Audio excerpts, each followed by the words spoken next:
And we are live. We are live. Hope you can hear me. I can hear Can you. you hear me? Fantastic. Loud and I have no internet. Just as if I haven't got quite enough pressure today, the internet decided to die. So I've got no internet, so I'm doing my best on the phone. Okay, well, you're doing fine. Thank God for that. Yahoo! How are you, Neil Long? How was your weekend? I'm knackered. I was tempted to ask you for the day off today. I'm that knackered. Well, okay. Well, the two of us are below par, and that's how it is. I don't know, by the way, how to get. Hello, Russ and Neil, says Robert Van Buren. Hello to you, RVB. Why are you so tired? A really, really busy weekend. In what way? Helping my girlfriend move. Where's she gone? John O'Groats, Land's End, Carlisle. No, somewhere in between, and other stuff as well. That like sounds dramatic, but not. I have got the day from hell today. Have you ever tried to deal with a company that... hello, Paul Claridge, hope you're well. Have you ever tried to deal with a company, Longie, that is... By the way, I'm Russ Kane, here's Neil Long. Welcome to the Midday Show. This isn't two old farts just moaning. It is actually a show. My day will end at 1 o'clock this morning after my last broadcast, because I'm back on Talk Radio, which is great, which I'm looking forward to enormously. Thank you. Yeah, no. It was a complete misunderstanding. They thought I didn't want. They said, "Why haven't we seen you?" I said, "I haven't heard from you." And they go, "Oh my God, no, we thought complete Fred Carno's army." So there we go. Anyway, I had a nothing weekend. Absolutely nothing at all. I didn't feel well. So I just sat at my desk all yesterday writing a eulogy. Got a big funeral on Friday. Another one came in today. And I didn't feel good. I don't know if it's a bug. I don't know what it is. No idea. But kind of laid me out a bit. But I'm feeling a bit chirpier today. Yahoo! Thank God for that. That's what I say. Tell us your news. What's going on? What's happening? Well, my girlfriend's moved, and I had 3 gigs over the weekend. And, 3? Well, let's not discuss the girlfriend anymore, because that's your private business. Tell us about the gigs, because I want to hear. They were just disco gigs. Actually, 2. What am I talking about? 3? It was 2. Can I make this picture any bigger? I have no idea how this works. If you turn your phone on this side, maybe. I don't think so. That'll do. That's the best. That's the best I can do. What a time for the internet to just die. There's a lot of roadworks where I am at the moment. Tons of roadworks. It would not surprise me. Graham Pack, my granddaughter said to me yesterday, "Where's that funny man from breakfast?" Yes, I ran into Graham Pack and his adorable little granddaughter the other day in a little coffee shop. That's so sweet. And despite what you may think from Graham's normally humor, offensive? I doubt for the word. No, he's the most charming and delightful fellow in real life. In real life, he was very. And his granddaughter was absolutely a little sweetheart. She was an absolute little sweetheart. It was so nice. I would have remonstrated with him vigorously after all the things he said on the show. I was once walking my dog, and a car pulled up. Said, "Are you Russ Kane?" And I thought, "Oh God, I'm going to get shot." I went, "Yeah." It was Graham Pack. He recognised the dog. He recognised. Yeah, she's having a snooze at the. She recognised my little mini schnauzer, who is nearly next month will be. She's still with us. 16. Wow. I know. Wow. I know, huh? 16 years old, my little baby. Had her since she was 7 weeks old. Just 7. I know. So you're very, very tired. So tell us something interesting. I'm putting him on the spot. Well, it's National Bubble Wrap Day today. It's also the 80th anniversary of the liberation of Auschwitz, which I think probably trumps it. Could be wrong. It probably does. It's also the birthday of the man that invented the flushing toilet. And if anyone had an unfortunate name, it was him. His name was Thomas Crapper. It was. His name was Thomas Crapper, but that's why people say that word. Named after him, it was just a name. It meant nothing before he invented the loo. Actually, no. That's an urban myth. We get our word, sorry to be gross, crap. We don't get that from his name. Do we not? No, we get it from the Latin. It's something like crapen, which means waste.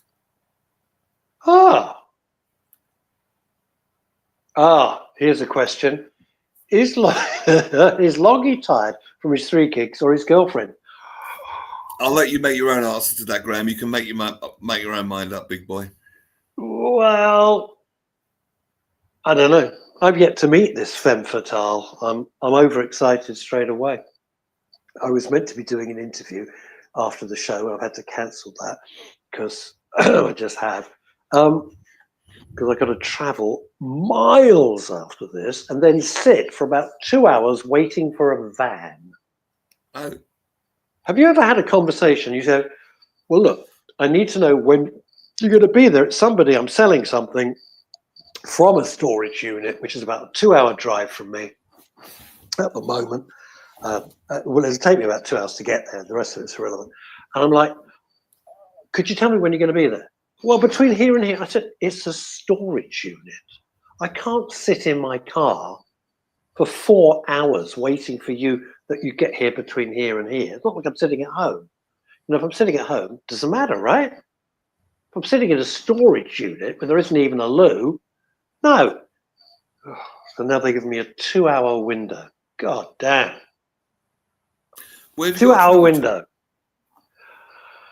I got to go down to City Airport, which is blooming miles, irrelevant. Am I a modern day? What does this say? I just press this to it. Am I a modern day Delboy? I have got an entire storage unit which I need to sell everything or dump it. I don't care. Dump it, sell it. I don't care what, you know. Philip Harling. Good afternoon, gentlemen. Well, he's fallen at the first hurdle, to be honest with you. Are you going to do another stand-up comedy anytime soon? I'm not in the mood at the moment. I do it only when I really feel I got new stuff to say and new stuff to do and try out new material. And I'm so preoccupied with being a celebrant and trying to get my book off the ground and, you know, thinking about writing it. I haven't really, to add to that, I haven't really got the time. Well, tell us about your new book. What is the latest book? Oh, I don't even know where to start, man. I don't even know where to start. What's it called? Good place. The book, well, I can't even give you that. The book, the new novel was finished December 2023. 2023, the book was finished, something like 85, 90,000 words, all done.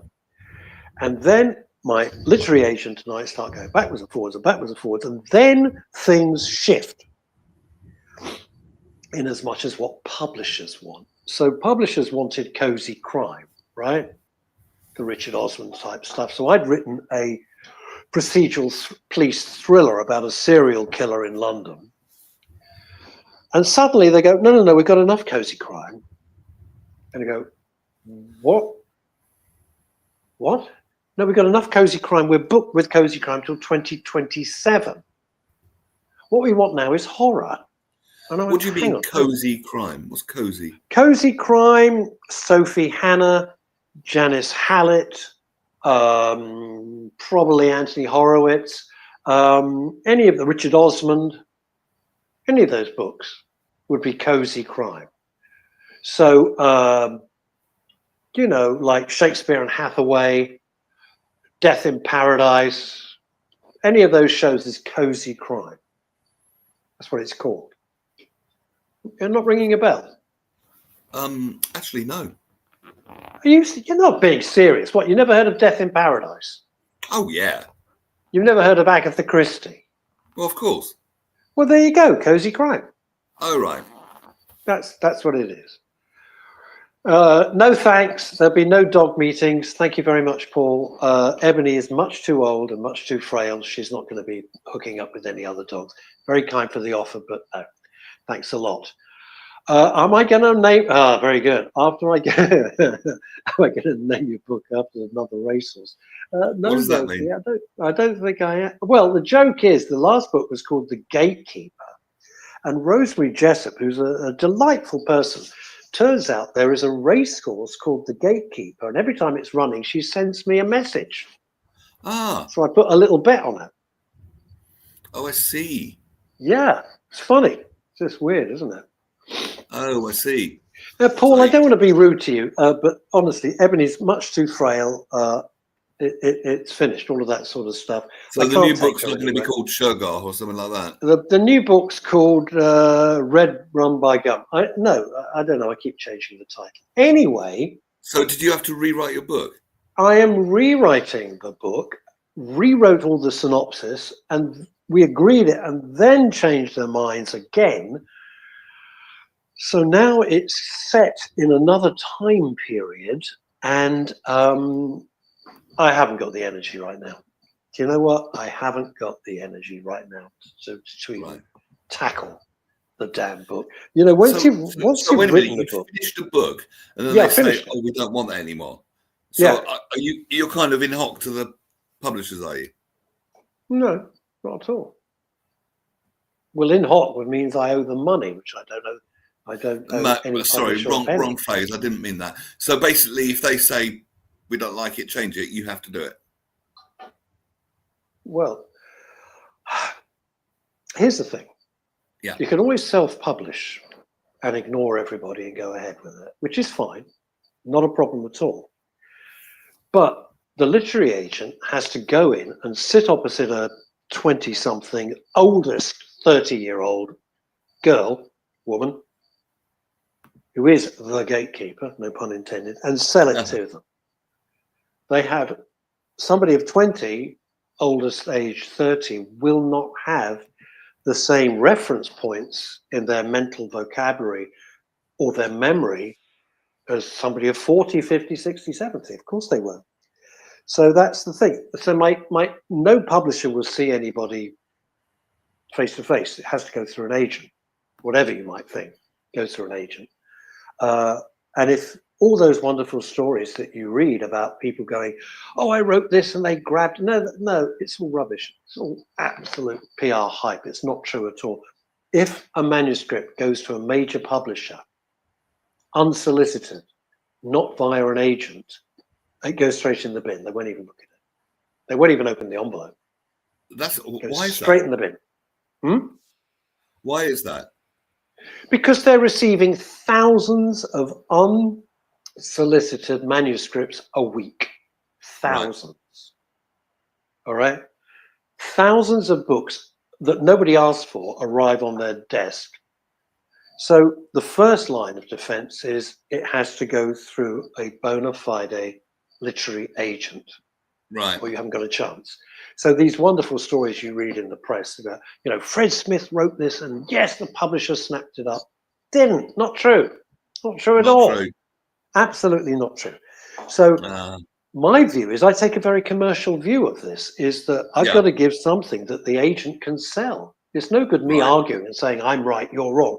He won't be able to sell it. What's the point?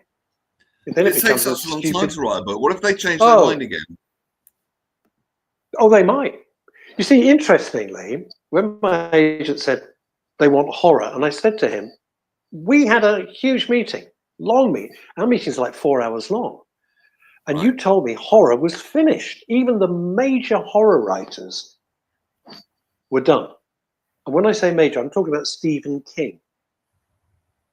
I'm talking about the #1 horror writer in the world, Stephen King. Right. Here's something you wouldn't know, but Stephen King was taken out to lunch by his team. And they said, Stephen, horror's done. Your books are not selling like they did. You've got to find another genre. This is Stephen King. It doesn't get any bigger. So Stephen King started to write what were much more straightforward detective stories like Mr. Mercedes. And because he's such a brilliant writer, all his books, like there was Mr. Mercedes and some others that was made into a TV series, all of these books immediately became huge hits. But if you've got someone at that caliber who has sold millions and millions and is a multi-millionaire and a global phenomenon, and they're saying to him, sorry, you've got to change your style. You can imagine what it's like for somebody like me, right down at the bottom of the totem pole. It's an incredibly difficult industry. I can imagine.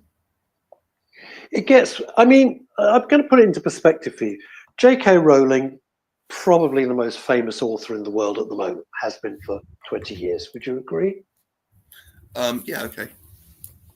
Well, you sound doubtful. Yeah, certainly up there. Yeah. Well, who would you match her with in terms of sales and fame? Yeah, fair enough. Okay. J.K. Rowling, absolute phenomenon. Somebody like J.K. Rowling comes along once a century, if that. Quite literally, once a century. Okay? Mm-hmm. It never happens. So let's just look at that for a second, if you're thinking about writing a book. When she wrote the Harry Potter book, and everyone went, yes, it got published. She was rejected, I think, 12 times. It could have been much more. Mm. When finally the publishers bought the book, how many copies of the book do you think they actually printed up?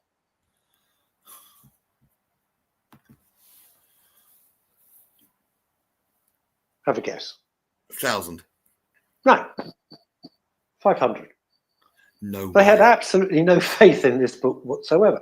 They printed up only 500 copies of J.K. Rowling's first Harry Potter book. And of course, the rest is history. Now, she'd had enough of writing the Harry Potter stories and wanted to write a detective series called Strike.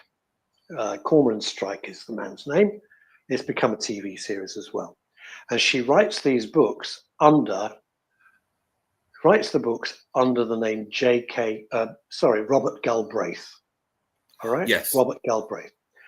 So the Robert Galbraith, who no one had met, obviously, because it was actually J.K. Rowling, the book went forward. Nothing. No one bought it. And it was only when somebody, I think probably an agent, accidentally slipped. Oh, by the way, did you know that Robert Galbraith is J.K. Rowling? Oh my God. And of course, the books are fantastic. I love that. Wow, what was that? Is that thunder? Oh, God damn. Wow. Holy God. Oh, I'm looking forward to my 2-hour drive. Oh, It's getting pretty that's blowy right. here, actually. Wow. Did you hear that? Wowza. Wow. Anyway, so what I'm saying is when you've got the giants of literature like J.K. Rowling or Stephen King or any of these people, it makes you realize how hard it is, the reality of writing a book. So it's got to be perfect because a publisher will look for any excuse not to publish it. Why? Because it costs them money. It's a risk. There you go.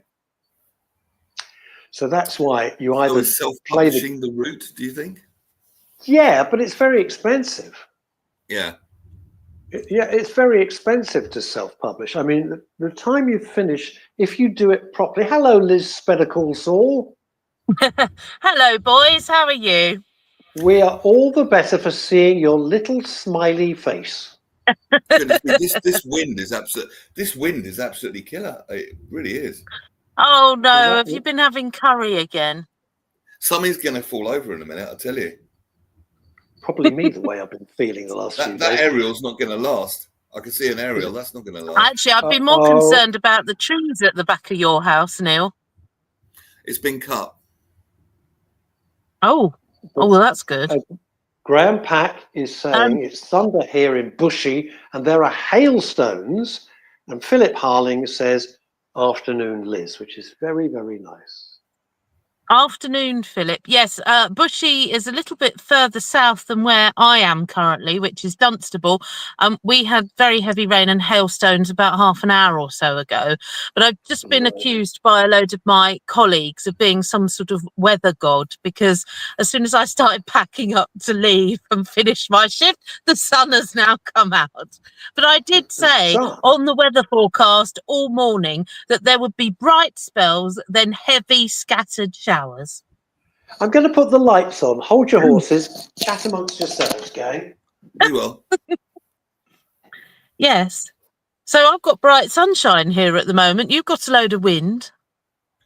Thunder and lightning in Bushy and Barnet, says Paul Claridge.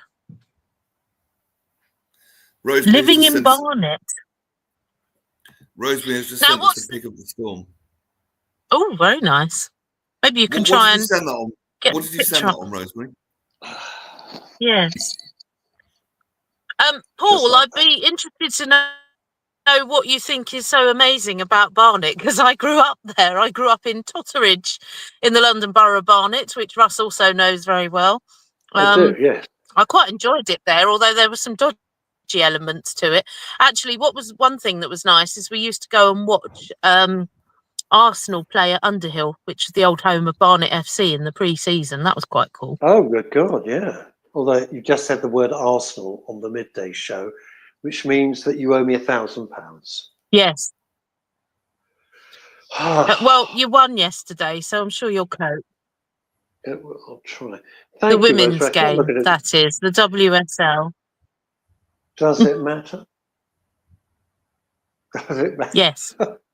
Because somebody, one of my colleagues who is also a Tottenham fan, Neil is like, I've no idea what either of you are talking about now. One of my colleagues in the office this morning was like, "Oh, don't talk about Tottenham. Tottenham lost at the weekend." I was like, "It's only the men. The women won." He was like, "Oh, okay." Liz, a question. So calm down after that. No, Liz, a question that Neil and I would like to ask you: how popular are you at this radio station? Quite a bit, I think. I mean, they keep asking me back. No. I'm just thinking. With that, there he is, and you just slapped him with the fact that the women won and the men lost. I'm just wondering, did he just go and bang his head against a wall, or just sob quietly? No. He was actually pleased to have a bit of good news about his team when he thought all was lost, and I gave him hope, even though I'm an Arsenal fan. Because I'm a good journalist like that.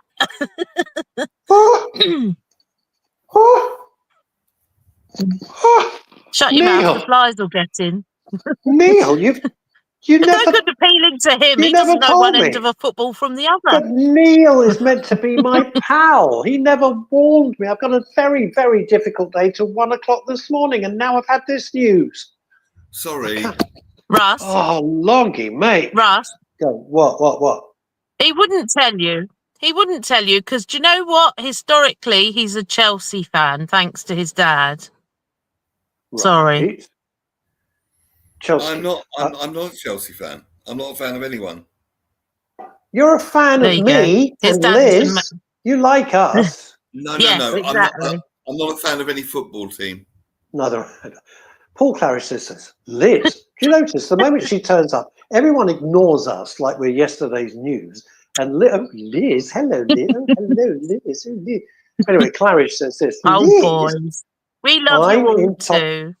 No, it's too late now. I've never liked Claridge. Liz, I'm in Totteridge, Whetstone, in a house that backs onto Brooks Farm Park, walking distance from the Orange Tree Pub. We love the Orange Tree Pub, yeah. I'm known amongst radio gods as Falling Crystal Palace, so they're shocked I'm so far north of the river. Well, you're a hell of a long way from Crystal Palace, boy. So am I, quite frankly. Crystal Palace, I mean, I know people in South London are not great at geography, but really. That is a hell of a long way. Not as far as I've got to drive later in a minute, but nonetheless. And here's another question. Where are you off to later, Russ? I'm off to the joys of City Airport. Anyway, there we are. Oh. For reasons that I won't even... You'll get blown away. I know that. I know. I know that. And you said your I name know. was Because Paul.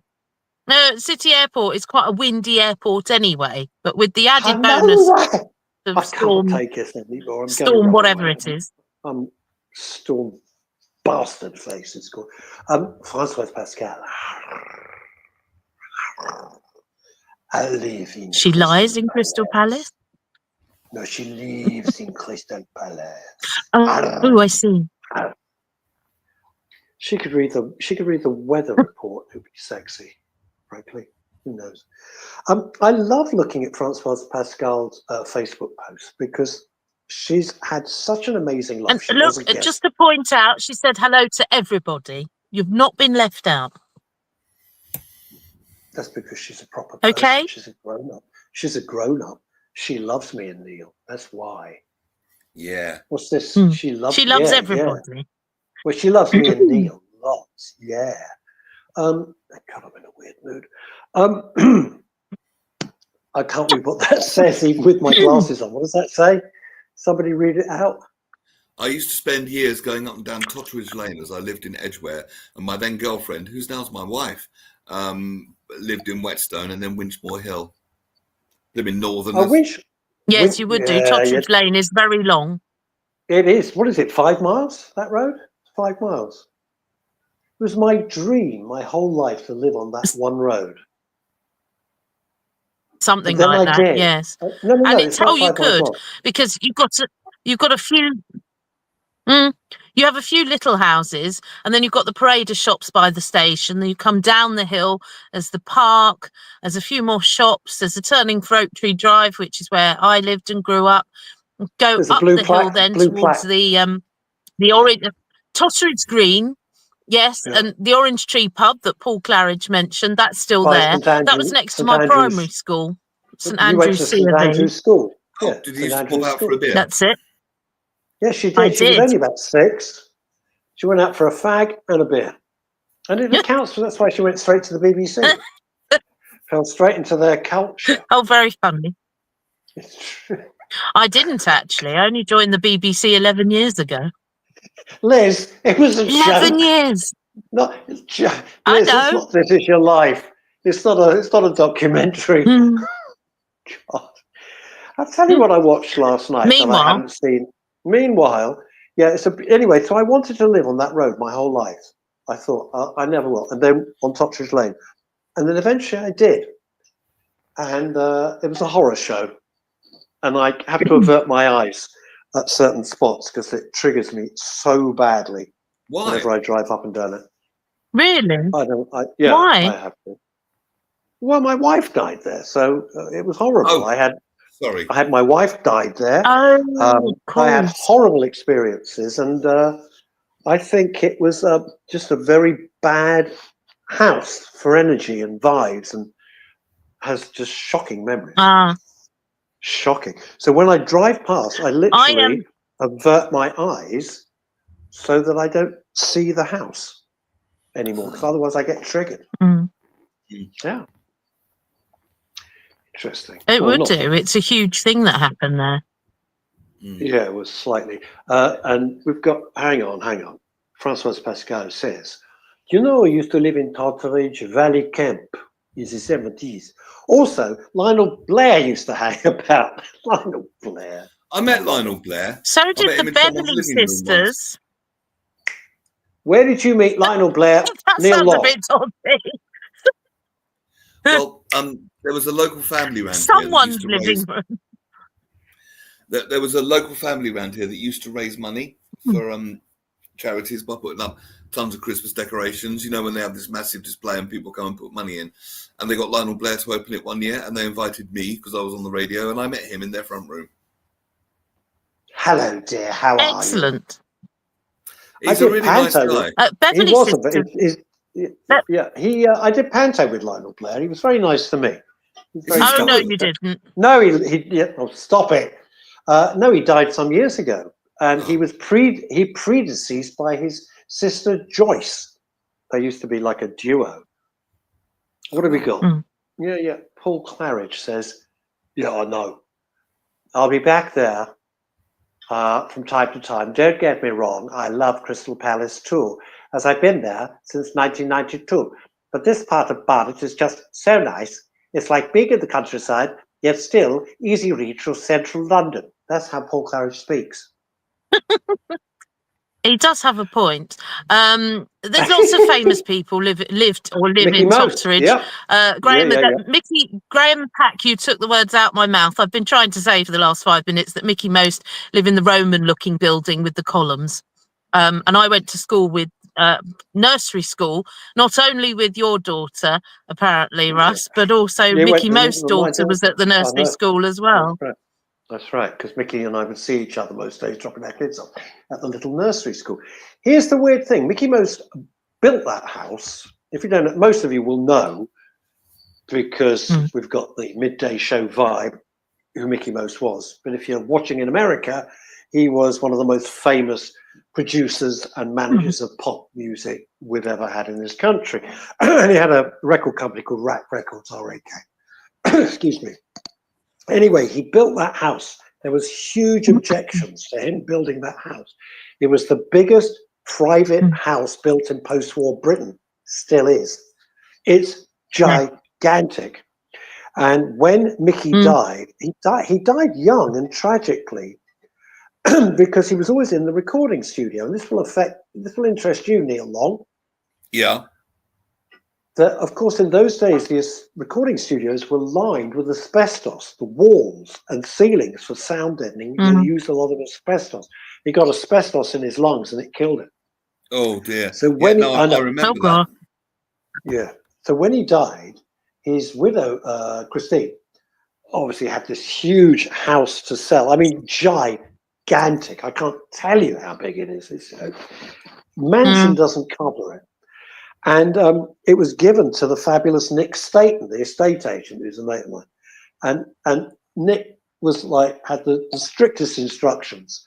And to buy this house, they had to be in and out and no longer than 20 minutes. Fantastic. So if you ever see Staten's estate agent, that's a guy called Nick Staten. He's a very nice guy. Despite what you think about estate agents, Nick Staten's a good guy. And he had to sell this house. You had to go in. My goodness. You had to go in. And the house was about, I don't know, God knows, 20, 30 million quid. It was a fortune. I mean, it was just like insane money. And it was bought by the world's scruffiest man, but one of the world's richest men, called Mike Ashley, who owns Newcastle and Sports Direct and all of that stuff. He bought it and ripped the house apart. Completely ripped the house apart. It. I don't know whether he does or whether he sold it. I'm afraid that, What? You would too if you had that much money. You know, you'd want to put your own stamp on it. Well, maybe. Well, look, Nigel David coming up with an interesting fact, which Neil is going to read. When I was 16 or 17, I worked for Sainsbury's in Cromwell Road, Earl's Court, not knowing that Freddie Mercury lived around the corner. Damn it. Oh, look at this. Absolutely. Look at this from Rosemary Jessup. We got the right thing. Where are we? I got the wrong one. Hang on. I'm trying to do this all on a phone. There. Lionel Blair, Honor Blackman, Clive Dunn, Granddad, John Pertwee, Brian May lived in some part of London, in the same part of London as we did, so we saw them often. My mate Wendy. A quick shout out to my comedy buddy who's watching, Colin Etches. Yes, Colin Etches, who I emailed today. I was meant to be doing a podcast with him. I haven't got time, unfortunately. So we're going to do it later in the week, Colin. Okay. I can't do it now because I'm going to be on the road for hours today. Yes. What was I going to say? I've completely forgot what I was going to say. Don't know. Liz, tell us something interesting. What have we got? Nigel also mentions that Michael Caine used to live in Leatherhead, but I now understand that he lives on next to the River Thames in Berkshire, quite near Windsor, I believe. Is that right? Michael is so he's moved up river, as it were. Well. Michael is now 92. No, I was going to say Michael Caine is 92, and a friend of mine who I've known for many, many years was with him very recently. I'm not going to mention any names, and He's 92. In my head, he's Michael Caine holding the shotgun in Get Carter. He's in the Italian, he's like one of my favorite all-time film stars ever. But he's 92, and all of us at 92 become frail. And God knows, I'm a lot younger than that, and I don't feel some days. God, Dad. He made a film very recently. Thing is, to me, Michael Caine. No, not that recently. Michael Caine has always seemed older to me, only because the first time I remember him in anything was The Muppet Christmas Carol.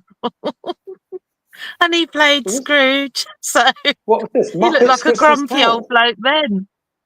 Yeah, that's the first thing I remember him in. Obviously, I've since watched loads of other stuff, and he's a consummate actor. He's brilliant. I seem to remember reading an interview about him where he said he just didn't turn down any role particularly. So he did all sorts of weird and wonderful parts. But yeah, the one that I first remember as a child was Muppet Christmas Carol.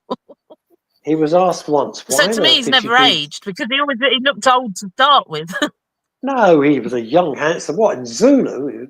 He was a very good-looking guy. Anyway, or Alfie. What a fabulous film. Anyway, he was once asked, the Jaws films, right, Longie? The Jaws movies and everything. Well, Jaws 4 is just a load of tosh. I mean, it's just absolutely awful. And it stars Michael Caine, right? And they said, well, Michael,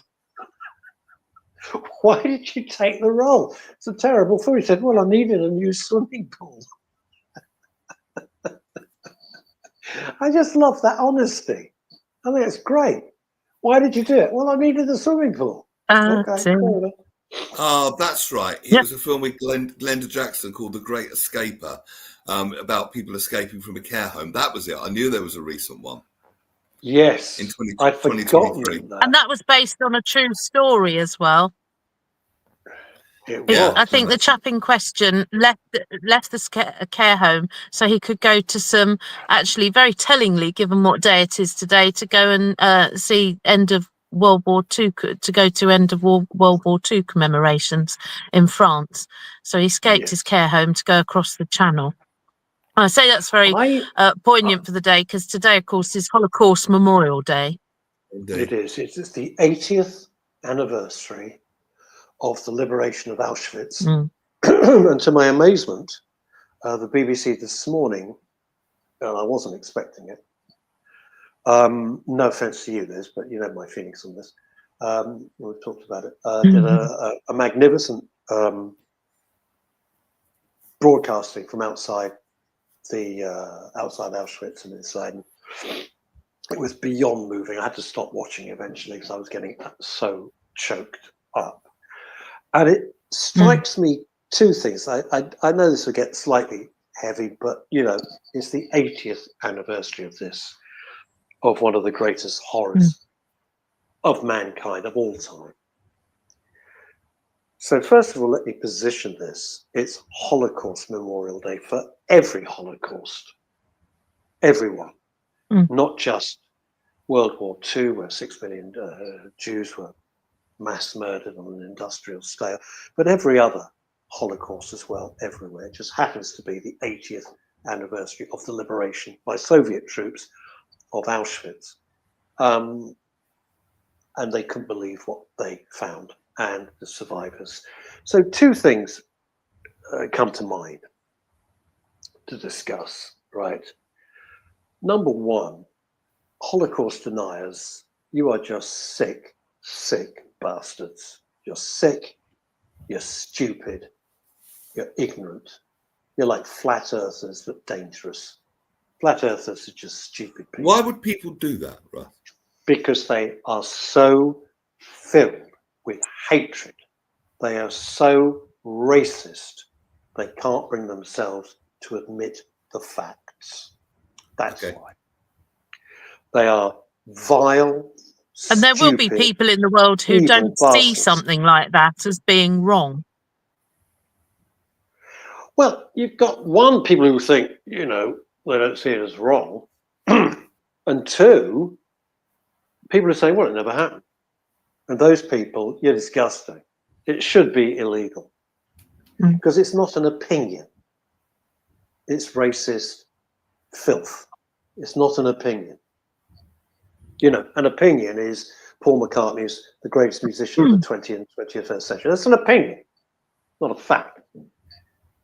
6 million people, mass murder. Well, no, those events happen. I don't know how they can make such audacious claims like that and expect they're disgusting people. They're just disgusting people. I don't get it. It's like flat earthers, you know. There you go.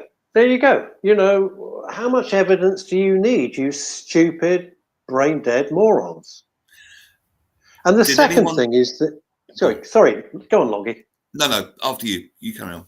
And the second thing is, you know, never again, which is a phrase that's used, means never again. So if... And yet it's still happening. Yeah, nothing's been learned. And this time the enemy isn't Germany. It's not Germany, who feel a huge sense of shame and guilt for what happened. It's one specific religion who have decided that's what they want to do. And it will be fought. And it will be fought back. And it will be fought back at every street corner, wherever it happened. And it's never going to happen again. It won't happen again. That's why. As Nigel David says, these people are a waste of oxygen. They are, but they're given the oxygen of publicity. God knows why. Francois Pascal says this: they are ignorant and they are idiots. They're deliberately stupid. I mean, they're stupid people to start with. A few of them are highly intelligent and just vicious, but they know that the people they appeal to are bovinely stupid. I feel very strongly about it. I feel very passionately about it. It makes me crazy with rage. And they do it again. If you don't think people like Hamas and their friends Corbyn, they'd do it again in a heartbeat. In a heartbeat. And I would think, Russ, much like me, your parents and grandparents and whatever would have instilled this into you as well. Not Certainly in the my least. grandparents, they were quite... not at all. No, not at all. No, not my at all. Grandparents, my grandparents having witnessed these things firsthand. My grandfather served on the front line in World War II. My grandma was very senior, rose to be very senior in what became the Ministry of Defence as a civil servant. And so they saw firsthand some of the things that went on, you know, and obviously they were born in 1919, 1920. So they bore witness to the Second World War in particular. Yeah.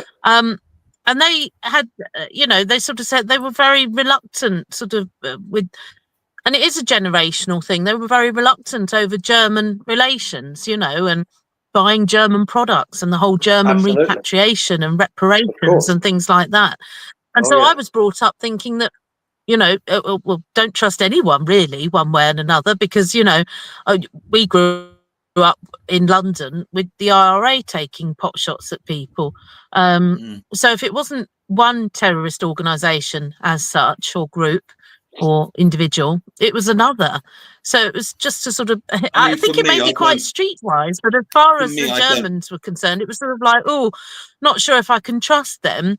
But equally, I've now got family in Germany and they're the most peaceable people and they're horrified by that bit of their history. I think it's a bit like separating Putin's ideas from Russians and Nazi ideas from Germans. They're not the same thing.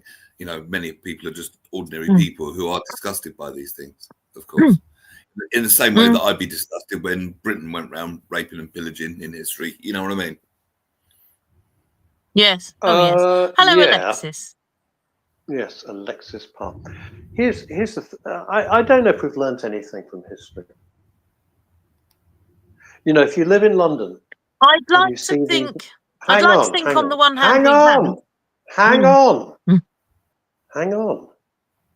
What I'm saying is this: if you live in London and you see those hate marches, which they are hate marches, nearly every Saturday, which we have done for how many months? A year plus, 18 months, whatever it is. More than a year. And you think, you've learned nothing. You've learned absolutely nothing. And I think it's particularly uncomfortable with this particular government. Probably, and I'm not a big fan of the Tories before you think, oh, hello, Tory boy. No, they had 14 years. They had 14 years to get it right, and they messed up royally. And what we need now is a root and branch complete change in this country to get it back on an even keel. And that will happen. It will happen, and it won't be that pleasant, but it will happen. I've no doubt about it. People have had enough. But when you see those marches every week, so full of hate and demanding death, you think you've learned absolutely nothing. And you've been welcomed here. Mm. No. Enough's enough now. Enough's enough. What concerns me, along a similar vein, is that when there were protests about figures in history, so for example, and you have figures that were involved in the slave trade, or historically they were involved in the slave trade, but they were also philanthropists, so they gave a lot of money to places like Oxford University or Cambridge University and things like this, or Bristol University, old establishments that were funded and wouldn't be where they are today were it not for the financial input of these philanthropists. But they were also living in a time where the slave trade was the norm. You know, it was totally different times.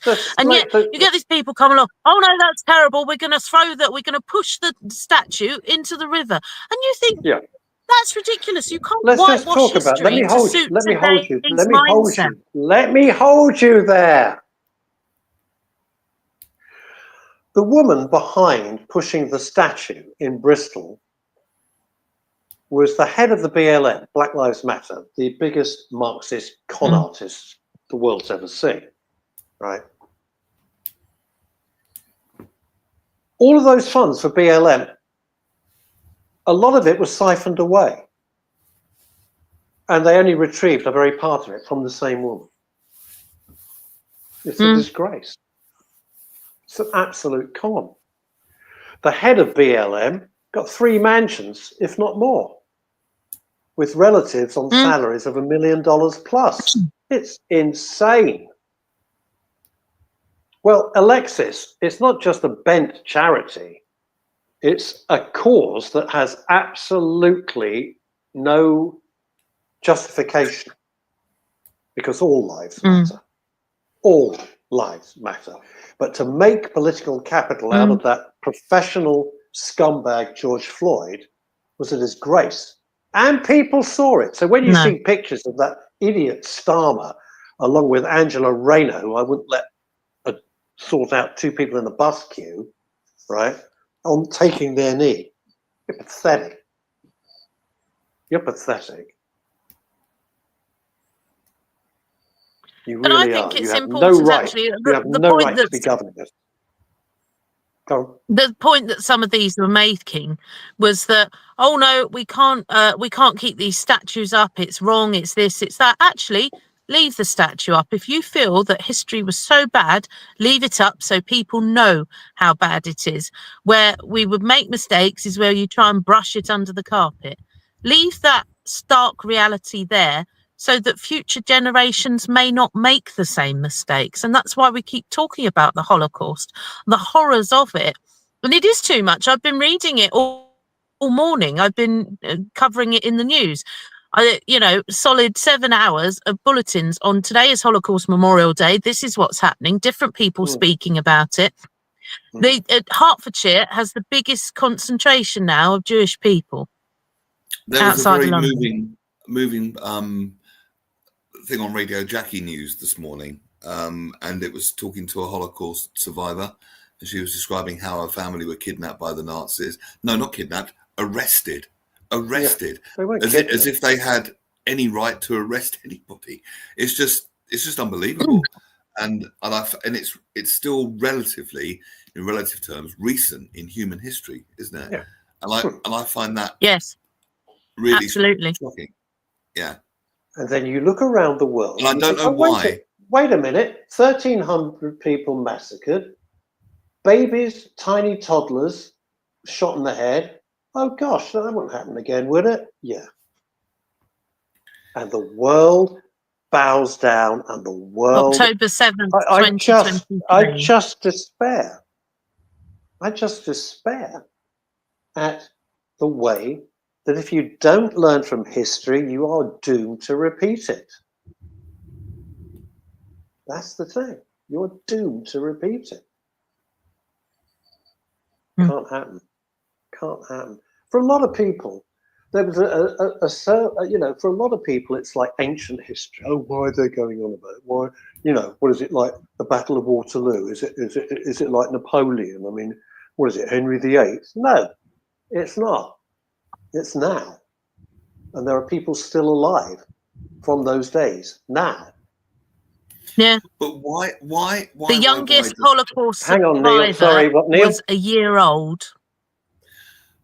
Thank you, Liz. Why does this abject hatred still exist today? This is what I don't understand. We've had enough history to learn from it.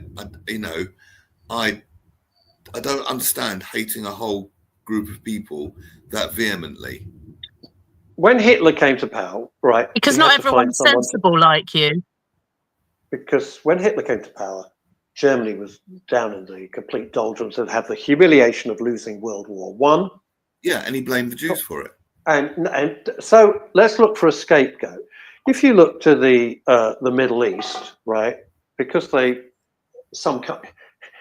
acid test with this is no Arab country wants to take anybody in from Gaza. Not one Arab country. If you look at the wall that has been built between Gaza and Egypt, you've never seen anything like it. It is gigantic. Not like the wall against Mexico on the southern border of the state. This wall, to keep the Gazans out, Egypt doesn't want any part of it. They don't want them there. They know what it'll do to their country. And no other country, the United Arab Emirates, name a country, they don't want them. That tells you everything you kind of need to know. So who are these people? And this is the interesting thing. Billions. They've made billions and billions and billions of dollars in aid, billions of dollars, which instead of going to the people, which it was designed to do, has gone to weaponize. You all know this. You know this, right? Mm-hmm. It's this. And the thing about as Alexis says, come on, work, you stupid thing. It says, I get what you say, but talking about how public manipulated to hate for other people's ends, that's exactly what it is. While the leaders of Hamas are billionaires living in Qatar, and it galls me that all the time we have Qatar adverts, come to Qatar. I wouldn't go there if it was the last place on earth. On earth, because of what they do there, under the guise of being Western. They're not, right? So they're and what's interesting is whether you love or hate Donald Trump. Whether you love or hate Donald Trump, he's saying what other people don't really want to say. His idea of diplomacy is not the conventional idea of diplomacy. And actually, only this morning we've been reporting that, and yesterday as well, that he is suggesting that Egypt and UAE should take on some of the Palestinian. They won't. They absolutely won't. But they won't. They won't do it. No, because UAE has got a. If you go to the UAE, which is like Dubai and everywhere else, they don't want this. Qatar. They don't want it. Oh, it's all right for this is very interesting. It's an interesting point. Let's cool the temperature down a little bit. Françoise Pascal says she's directing this to Alexis. And both of you are friends of mine, right? Stop bashing Meghan. I'm sick of hearing about her. We all are sick of hearing about her, believe me. We should go away. We know what she's like, but this is not the time to say anything about her. Well, I think the point is, and I would never want to speak on Alexis's behalf. Alexis Parr is one of the top people in her field, right? She's an expert. You use grace to cover up your own inadequacies. You use race is to get out of jail free card. And I think people have had enough of it. That's why DEI has been such a monumental failure, which is why it is. That's why it's being stopped in America. Growing up, I always thought I was British. But more recently, I find myself saying, oh, yes, I'm the epitome of diversity. And people look at me like, really? How? Why? And it's like, well, if you're going to go down the road of all this diversity and, you know, BAME and being fair to all races, creeds, colours, if you're going to highlight people's differences, then people are going to highlight their differences. I'm all for diversity, but you should still do your job to the best of your ability. But people don't know my ethnicity, my full ethnicity. And when they do, they're surprised about it, you know. But it's not, to my mind, how well I do my job or how well I conduct myself or how I am around people. That's what you should judge me for, if you need to judge at all. But actually, people should just try and be kind, because you've no idea what's going on. Whoa. Please don't use that word. And I'll tell you why. I got a real problem with that. Because I'm not using it in the kind of sappy sense, but, you know. The nastiest people are the ones who go, be kind, be kind. They go, be kind. And they are vicious, and they just use it. Right. So Grandpack makes a very good But they're saying it's in a syrupy fashion. It's not how I've just said it. No, but it's become warped. You see what I'm saying? Yes, but it's how people are saying it. But you're judged by your actions. Neil, I don't need to go around saying, look at me being kind. I just get on with it, you know. Precisely so. But Neil, we should be living, and I've always believed this, in a meritocracy. If you're the best person for the job, that's it. Nothing else matters. Are you the best person for that job? Exactly. That's it. It's as simple as that. So all these DEI hirings have got people who are utterly incompetent. I'm sorry, utterly incompetent. They're not fit for purpose. They don't know what they're doing. They're not the right person for the job. And that's what's happened. So Grandpack makes a good point. Look at Uganda in the 1970s. But Idi Amin made a scapegoat. Idi Amin, raving maniac, trained by the British, of course, made a scapegoat out of the Asians who had about 3.5 minutes to pack up everything and come to Britain. And the Asian community had been magnificent in the United Kingdom. Let's be clear. When they came in from Uganda, what did they want to do? They kept the family unit together. They worked their backsides off in every shop, industry, and they made a success of it. God bless them for doing it. That's what I say. They've been fantastic. They've been industrious. And they don't hate Britain. They're pleased to be here. They're pleased to be part. They were welcomed, and they've worked, and they've done everything they can to be really great members of society and the community. And they are. Don't come with your damn handout. And before that, during partition in India and Pakistan, there were a lot of Indians who came to the UK then, after partition in the late 1940s, and they've been welcomed here as well. They just got on with it. Yeah, I know. Paul Claridge, the world is in Would you danger. like me to read this out? Yeah, because my throat's killing me. Go on. The world is in danger. The media is pushing the hype generated by militants from all sides, when in reality, grassroots, decent, hardworking people from all backgrounds and ethnicities just want to live in a safe, happy, normal life in a peaceful world. That's from Paul Claridge. Yeah, and if you've got a rabid dog and you think you could just go to sleep and it'll be okay, how's that going to work out? You know what I mean? Jelly bean? I quite like this idea from Philip Harling. The only way we can encourage aliens to invade us very soon, give everyone a kick up the arse. We could be the only life in the whole universe, and we're hell-bent on ending it. Well, apparently, they're here already in Lowestoft, I read this morning. There's an American guy that thinks there's an alien underwater bunker off the coast of Suffolk, yes. This is genius. Tell me more. I love it. That's it. That's all I Russ know. has got a long journey today. Said bunker. I've got a long day. I don't finish till 1 o'clock in the morning. But tell me about Bless this, you. Neil. Go, bless you. That's all I know. Apparently, there's an American documentary maker that thinks there's an alien underwater bunker in Lowestoft, off the coast of Suffolk. That's why it's very difficult to park there on a Saturday morning, because they do their shopping. Do you tend to park in the sea then? Well, no. I was going to say. No, but if you try and go in Lowestoft, right, to the supermarket on a Saturday, that's when the aliens do their shopping. You know, and we got washing up liquid, as like I said about, and they go, could you get some loo roll as well? And they all go to the supermarket, and you can't park. Yes. Can't park for UFOs. I think that happens. That happens in Brighton right, as that's well. Exactly how it happened. But what I love about Neil is his complete deadpan delivery. Neil's deadpan delivery. Yes, Russ, that's exactly how it happens. It's just like not a flicker. Yeah, not a flicker. There, Russ. Well, of course. I got to say this: record numbers of you watching today. Bless you from all over the world. Quickly. Please do go ahead.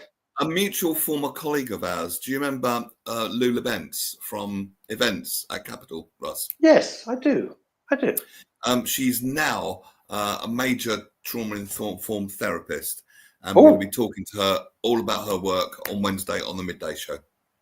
Terrific! Marvelous. That sounds brilliant. Ping me her details so I can put it all over on social media and everything. Yes. Could you do that for me? Make a pretty Liz, better call Saul. Bless you for joining us. Neil Long, I hope you feel You're a little very more welcome as always. Little more recuperated from your very busy weekend. I send my love to you two and all of us here on the family that has become the Midday Show. Thank you so much for joining us. Sorry about the peculiar picture, but I haven't got the internet. Bye, everybody. And Neil will be back Wednesday. See you, gang. Bye. Good afternoon. Have a good week.